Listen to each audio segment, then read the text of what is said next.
Hi friends, good morning. Welcome to IXMB। आज हम इस लेक्चर पे देखेंगे करंट अफेयर्स 18 अगस्त 2022 का। तो शुरू करने से पहले मैं आपको ये बता देना चाहता हूँ, do not forget to download the PDF. ठीक है, आगे बढ़ते हैं। हमारा सबसे पहला न्यूज़ जो कि अपकमिंग एग्जाम्स के लिए बहुत इंपॉर्टेंट है कि नाबार्ड का new chairman, right, the FSIB, the financial service institutional board, इन्होंने मोहम्मद मुस्तफ़ा, इनका नाम रिकमेंड किया है as the chairman of NABARD. तो आइए जानते हैं कि ये मोहम्मद मुस्तफ़ा ये है कौन। He is a 1995 batch IAS officer of the Uttar Pradesh cadre. ठीक है, इन्होंने सिडबी का चेयरमैन और चीफ मैनेजिंग डायरेक्टर के हिसाब से भी काम किया है। ये पहले जॉइंट सेक्रेटरी थे department of financial service and also as a director in Ministry of Finance. ठीक है, then he has also served as a CMD of National Housing Bank between 2014 and 15 as an MD of CRESAI in 2016. Right, मतलब finance की दुनिया से इनका बहुत बड़ा रिश्ता है। सी मोस्ट ऑफ द टाइम ये बड़े बड़े लेवल पे फाइनेंस सेक्टर पे ही काम किए हैं। And also he has published many papers in terms of venture capitalist. ठीक है, तो आपको याद क्या रखना है, मोहम्मद मुस्तफ़ा, इनका नाम को रिकमेंड किया गया है। Now let's move to the second piece of news, that is capital cabinet approval.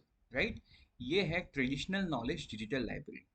तो सबसे पहले जानते हैं ये ट्रेडिशनल नॉलेज डिजिटल लाइब्रेरी ये है क्या, मतलब न्यूज़ क्या है। तो न्यूज़ ऐसा है कि इसका जो एक्सेस है widened for users through a paid subscription model to the user beside parent office.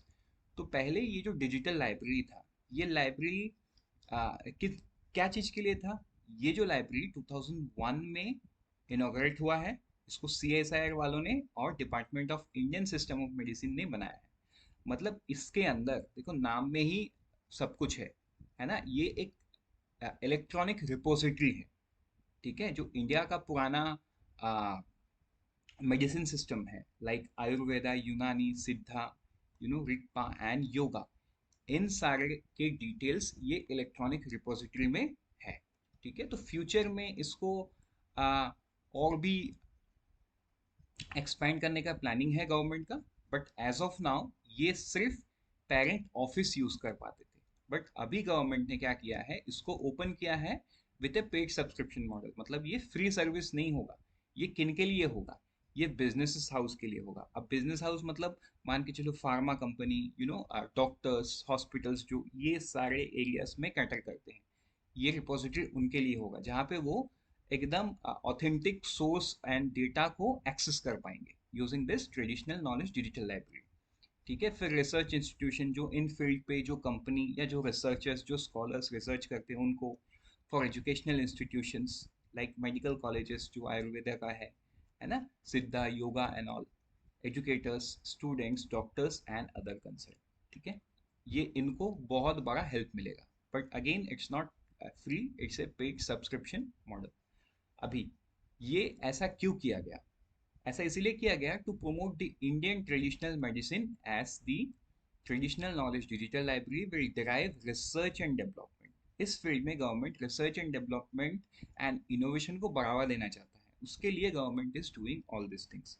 Right, इसके लिए ना गवर्नमेंट का 3P एक पर्सपेक्टिव है। One is preservation, preservation of what, क्या, ये जो पुराने है ना मेथड्स हैं, आयुर्वेदिक, यूनानी, सिद्धा, ये मॉडर्न वर्ल्ड में खो ना जाए। तो पहला P है प्रिजर्वेशन, कि इनको प्रिजर्व करना है। उसके बाद इनको प्रोटेक्ट करना है, देन इनको प्रमोट करना है। तो देखो ये, मतलब ये ऑल्दो ये मॉडर्न सोसाइटी में जो मॉडर्न मेडिसिन का अडेप्टेशन है उस लेवल पे ना, इस इन चीज़ों का अडेप्टेशन है इवन इन इंडिया, ना ही इनका पेनिट्रेशन है। But look, you know yoga, Ayurveda, ये अभी धीरे धीरे आगे आ रहा है। तो ये आगे कैसे आ रहा है, क्योंकि ऐसे कुछ इनिशिएटिव की वजह से लोग इसके बारे में जान रहे हैं। राइट, कुछ लोग हैं जो योगा को प्रमोट करते हैं, इवन गवर्नमेंट ऑफ इंडिया भी प्रमोट करता है और उसको इंटरनेशनल लेवल पे लेके चले गए हैं। राइट, तो योगा का प्रमोशन तो हो रहा है। सो अभी आयुर्वेदा, यूनानी, सिद्धा, ये सारी चीज़ों का करना है। तो ये जो तीन है, मतलब प्रिजर्वेशन, इसको मूल मंत्र बोल सकते हो गवर्नमेंट का, जिसके through government is trying to do that. एक हो गया प्रिजर्वेशन, दूसरा प्रोटेक्शन, थर्ड हो गया प्रमोशन। ठीक है, तो ये जो डॉक्यूमेंट है, मतलब इलेक्ट्रॉनिक रिपोजिटरी है, इसमें 5 इंटरनेशनल लैंग्वेजेस हैं, English, German, French, Japanese and Spanish. मतलब ऐसा नहीं है कि ये सिर्फ इंडिया में ही एक्सेसिबल है, बाहर के देशों में जो इन फील्ड पे काम करना चाहता है वो भी आके ये रिपोजिटरी के डेटा को देख सकते हैं, समझ सकते हैं। लिमिटेशन नहीं है कि इंडियन ओल्ड लैंग्वेज पे ही वो लिखा है, वो इंटरनेशनल लैंग्वेज पे भी है अवेलेबल, राइट। तो एक इम्पॉर्टेंट न्यूज़ था in terms of you know Indian traditional medicine बोल सकते हो उसके मुताबिक। नेक्स्ट चलते हैं, वो भी एक कैबिनेट अप्रूवल है, वो है ECLGS, enhancement of ECLGS corpus. ठीक है, तो कितना है, 50,000 करोड़ रुपए से बढ़ा दिया गया है। पहले 4.5 लाख करोड़ था, आज वो 5 लाख करोड़ हो गया। लेकिन ये किस सेक्टर के लिए हुआ है? Exclusively for enterprise in hospitality and related sector till the validity schemes which is 31/3/2023। तो ECLGS स्कीम कब तक चलेगा? 31/3/2023 तक चलेगा। अब ये इस सेक्टर के लिए क्यों है? तो देखो, कोविड के वजह से ना ये सेक्टर पे बहुत बड़ा मार पड़ा था। मतलब ये सेक्टर तो बिजनेस ही नहीं कर पाया था। एक तो लॉकडाउन था, लोगों का ट्रैवल में रिस्ट्रिक्शन था, लोग एक जगह से दूसरे जगह ट्रैवल नहीं कर पा रहे थे, राइट। जिस वजह से क्या हुआ था, होटल्स एंड ऑल, मतलब होटल्स कब चलेगा? जब आप अपने पेरेंट सिटी जहाँ पे आपका घर है, जहाँ आप कहीं पे रह सकते हो, वहां से आप दूसरे जगह जाओगे, है ना, चाहे घूमने के लिए, काम के पर्पज से या कोई भी अदर पर्पज हो, तो वहां पे आपको होटल लेना होगा। तो होटल तो तभी चलेगा ना जब आपका मूवमेंट को रेस्ट्रिक्ट नहीं किया जाएगा। तो कोविड 19 में तो एक तो इंटरनेशनल मूवमेंट बंद ही था, और विद इन द नेशन भी बहुत रेस्ट्रिक्टेड था, और एक समय पे तो बंद ही था। तो ये इंडस्ट्री को बहुत बड़ा मार पड़ा था, hospitality, right, travel and tourism. तो इस सेक्टर को रिवाइटलाइज करने के लिए ये स्टेप लिया गया है। ऑल्दो बजट में मतलब इस साल के बजट में फाइनेंस मिनिस्टर ने बोल तो दिया था, बट एग्जैक्ट डिटेल्स सामने नहीं था। एग्जैक्ट डिटेल्स अभी आपके सामने आ गया, राइट। रीजन वही, disruption cost by the Covid 19। Update on ECLGS, loan about 3.67 lakh crore has been sanctioned under ECLGS till 5/8/2022।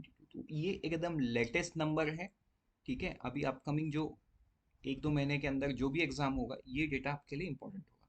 तो चलो अभी ECLGS के बारे में कुछ डिस्कस कर लेते हैं, राइट। होप आपको ये पता होगा। सो ये कब लॉन्च हुआ था? ये लॉन्च हुआ था मई 2022। ये क्यों लॉन्च हुआ था?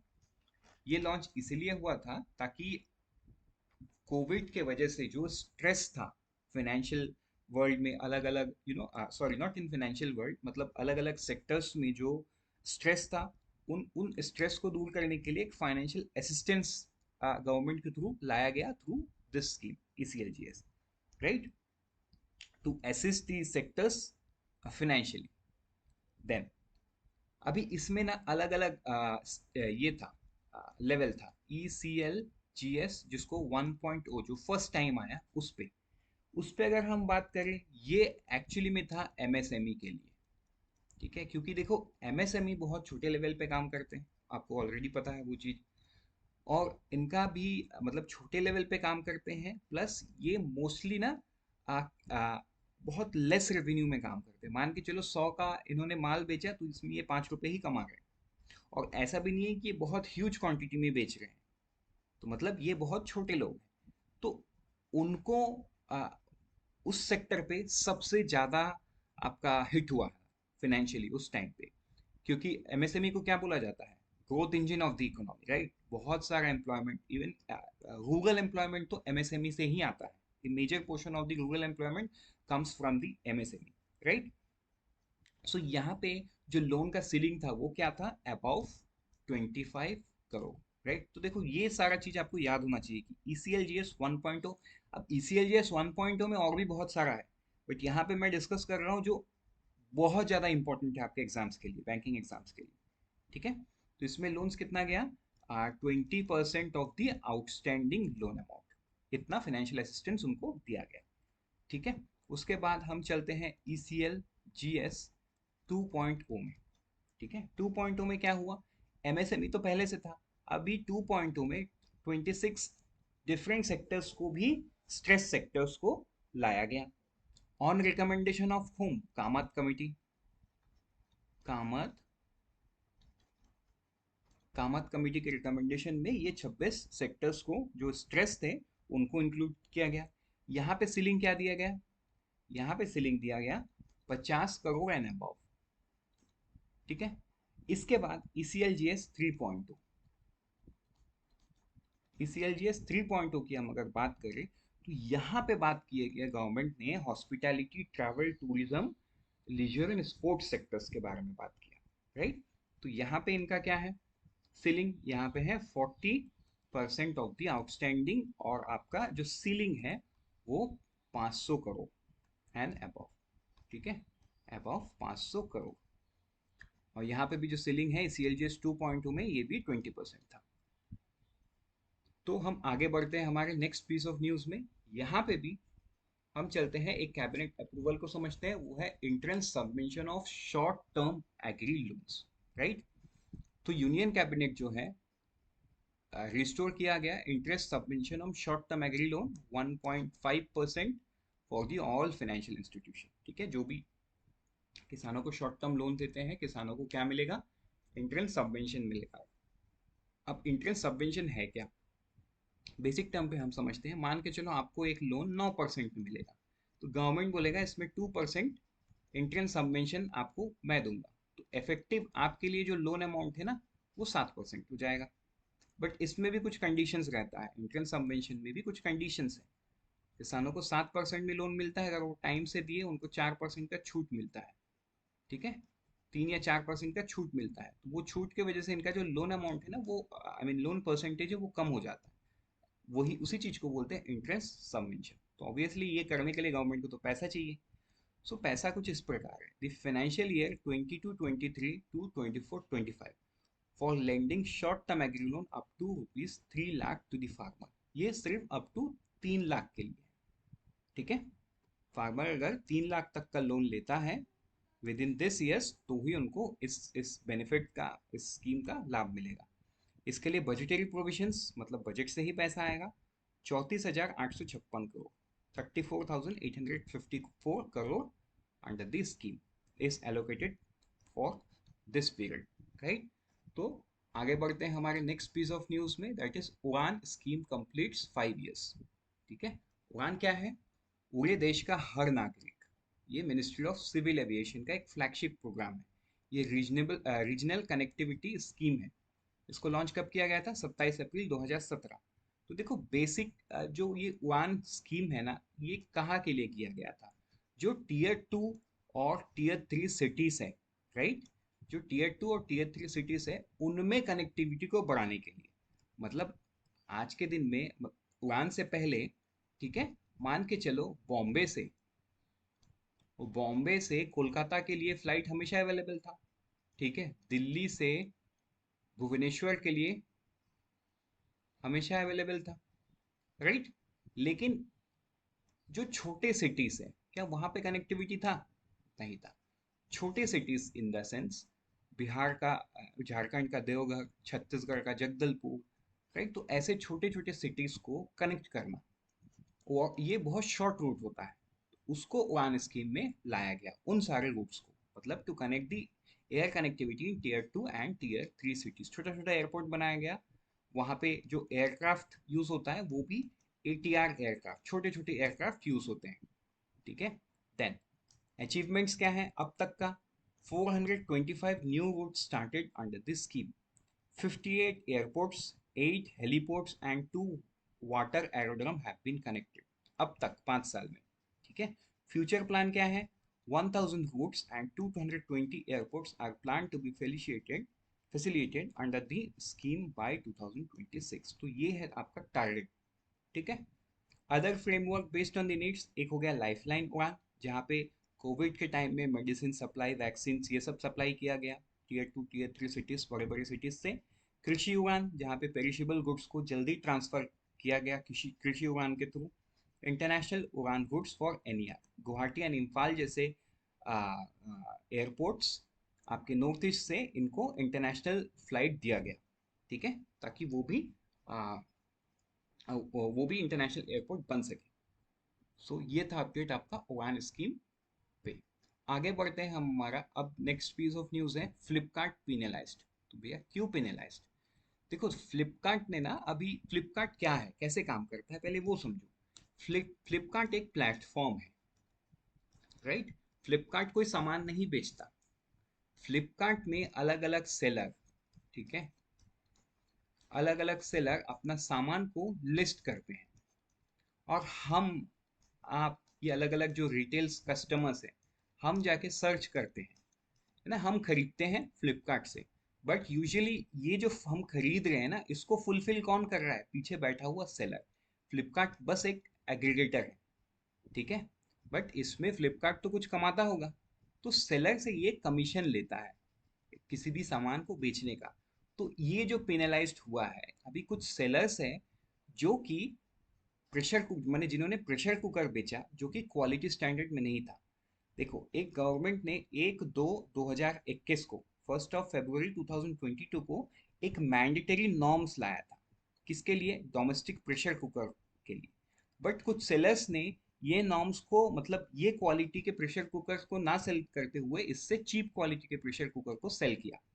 अब फ्लिपकार्ट को इस बात का पता नहीं था, बट फ्लिपकार्ट तो प्लेटफॉर्म फी चार्ज किया। चार्ज करके कुछ 600, समवेयर अराउंड 600 कुकर्स फ्लिपकार्ट में बेचा गया, ठीक है, जिससे फ्लिपकार्ट को इनकम हुआ 1,84,000 समथिंग, है ना। तो अभी ये जो है सेंट्रल कंज्यूमर प्रोटेक्शन अथॉरिटी, ठीक है, this is headed by home, Mrs Nidhi खारे।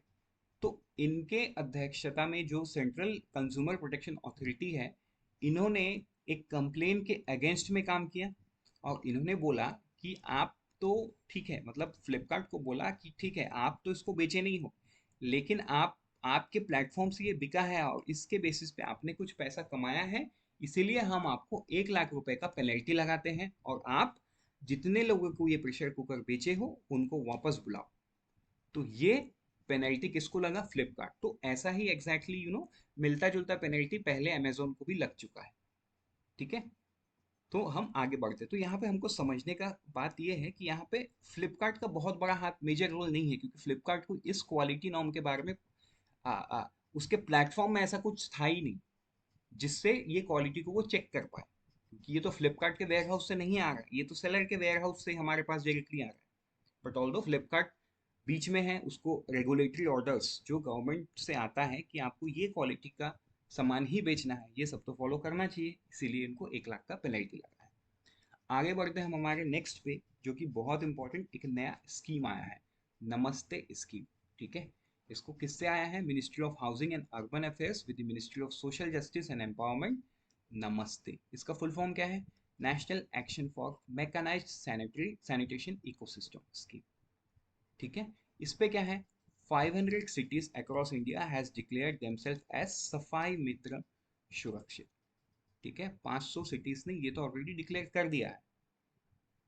नाउ, ये जो डिक्लेयर किया गया है, ये alliance with what? Swachh Bharat mission urban, long standing goal for promoting sustainable sanitation, practicing acting as a catalyst for transformation of every manhole into a machine hole। Manhole मतलब क्या? वो जो रास्ते में आप देखे हो ना, लोहे का एक ढक्कन लगा हुआ रहता है, मतलब उस ढक्कन को खोल के नीचे से जो ड्रेनेज सिस्टम गया है ना, इसमें इंसान घुस के ना वो साफ करता है। तो इससे क्या होता है ना, मतलब उसमें देखो पूरा वेस्ट रहता है, मतलब ह्यूमन वेस्ट भी रहता है। तो ऐसे गंदे जगह पे एक ह्यूमन का जाना और वहाँ पे साफ सफाई करना इस ह्यूमन के हेल्थ पे बहुत बड़ा चैलेंज है।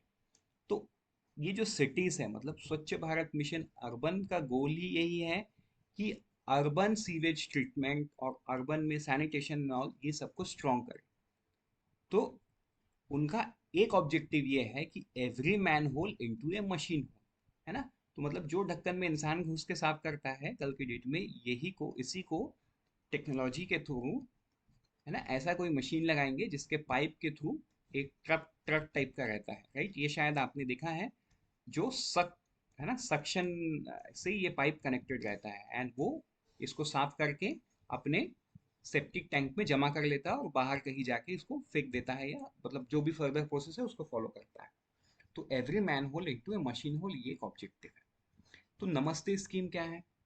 scheme to enhance occupational safety, improve access to safety gears and machines, provide skill wage opportunity, provide for continuously capacity building while breaking the integrity of sanitation work. मतलब जो sanitation workers है उनको operational safety देना, उनको proper gears देना, safety gears in the sense मतलब वो जो काम करते हैं है ना, ताकि उनको कोई प्रॉब्लम ना हो, उनके हेल्थ में कुछ इशू ना आए, क्योंकि वो गंदा काम कर रहे हैं, गंदा साफ कर रहे हैं, right.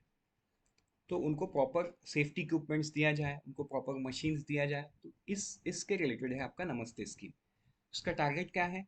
MOHUA is committed to ensure that all Indian cities declare themselves सफाई मित्र सुरक्षित by March 2024, right. I hope ये आपको समझ में आ गया है, ठीक। तो यहाँ पे अभी ये है कि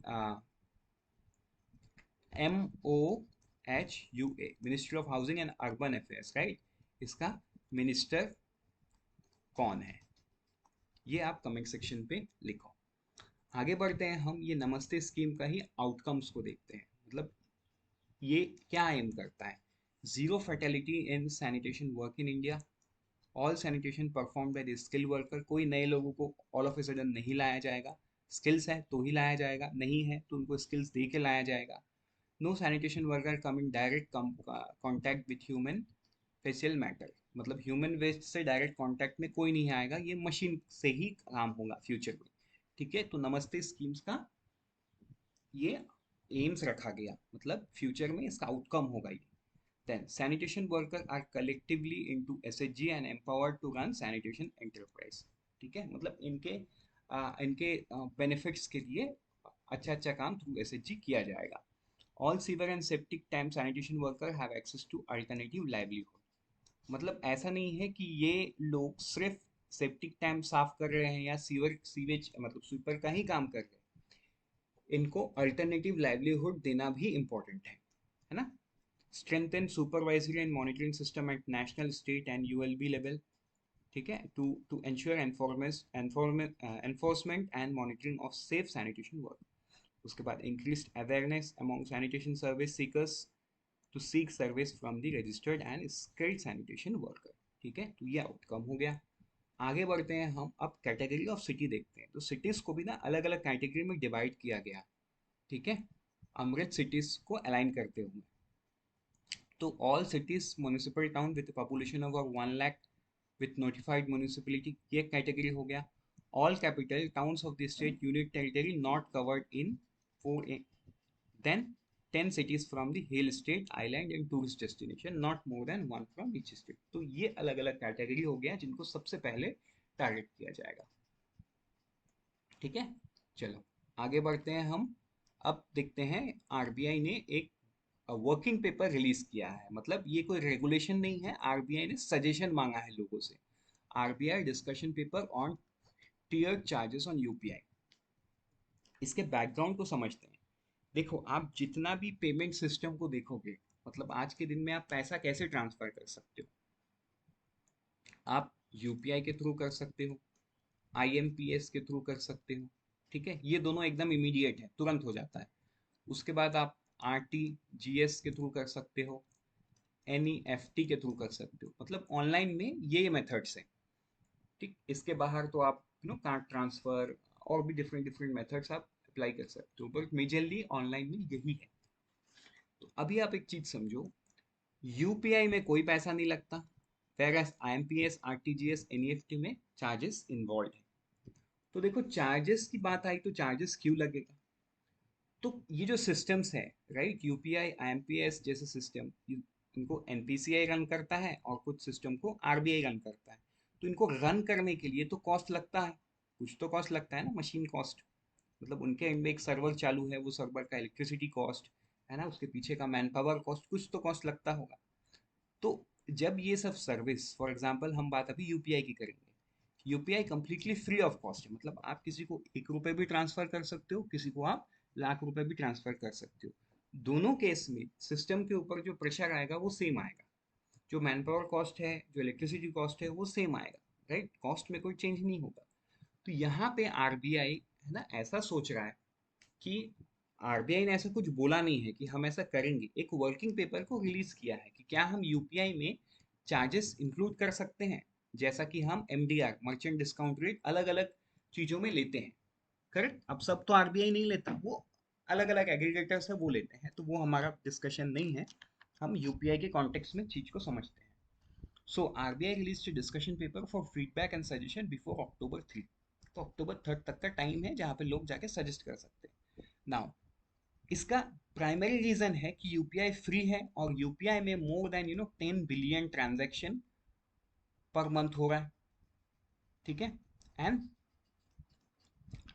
around 6 trillion rupees was transferred in the last month. ठीक। तो जब इतना बड़ा अमाउंट का इतने सारे ट्रांजैक्शन हो रहे हैं तो बहुत बड़ा ट्रांजैक्शनल कॉस्ट एनपीसीआई बेयर करता है। ठीक। तो इस मॉडल को क्या हम चेंज कर सकते हैं? This is what RBI is thinking. तो आरबीआई ने अभी तक did not give any view on this as of now. RBI ने अपना कोई व्यू नहीं रखा कि हम ऐसा करेंगे वैसा करेंगे, नहीं। कंप्लीटली ये डिस्कशन पेपर को फीडबैक एंड सजेशन के लिए छोड़ दिया है। अब आगे जो फीडबैक जैसे सजेशन आएगा उस हिसाब से आरबीआई डिसाइड करेगा। तो कुछ सवाल आरबीआई ने पूछा। RBI asked if MDR can be imposed based on the value और फिक्स्ड। मतलब आरबीआई ने पूछा कि मान के चलो अगर हम 1,000 रुपए तक का ट्रांसफर कर रहे हैं तो शायद कोई चार्ज नहीं लेगा।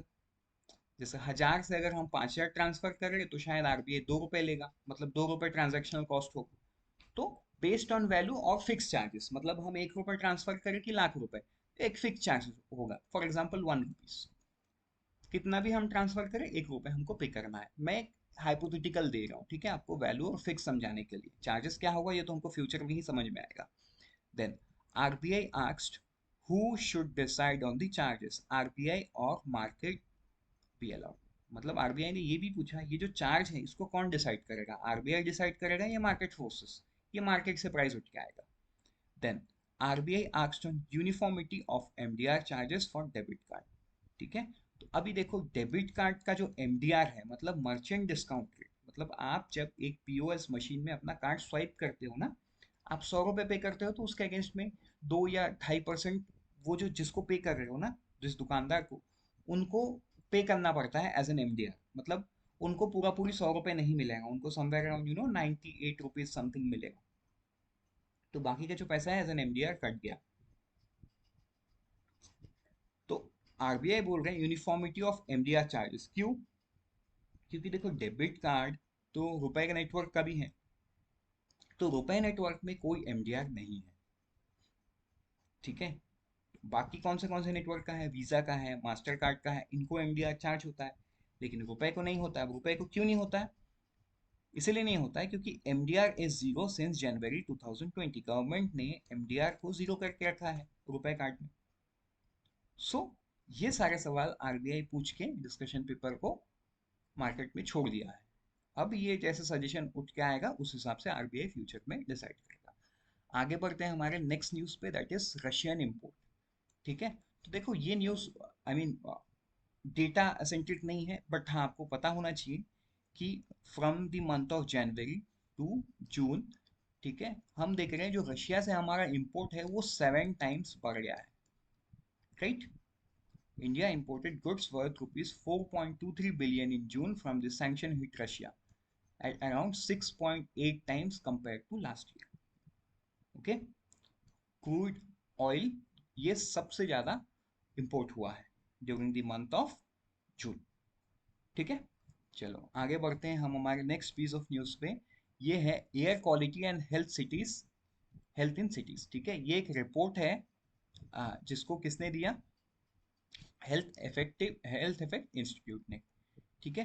तो ये रिपोर्ट क्या किया है? Summarize the data on air pollution exposure and associated health. मतलब एयर पोल्यूशन के वजह से जो हेल्थ में लोगों को इश्यूज आ सकता है, वैसे 7,239 सिटीज, 7,239 सिटीज के जिनका पॉपुलेशन 50,000 से ज्यादा है, फ्रॉम 2010 टू 2019 इन डेटा को स्टडी किया।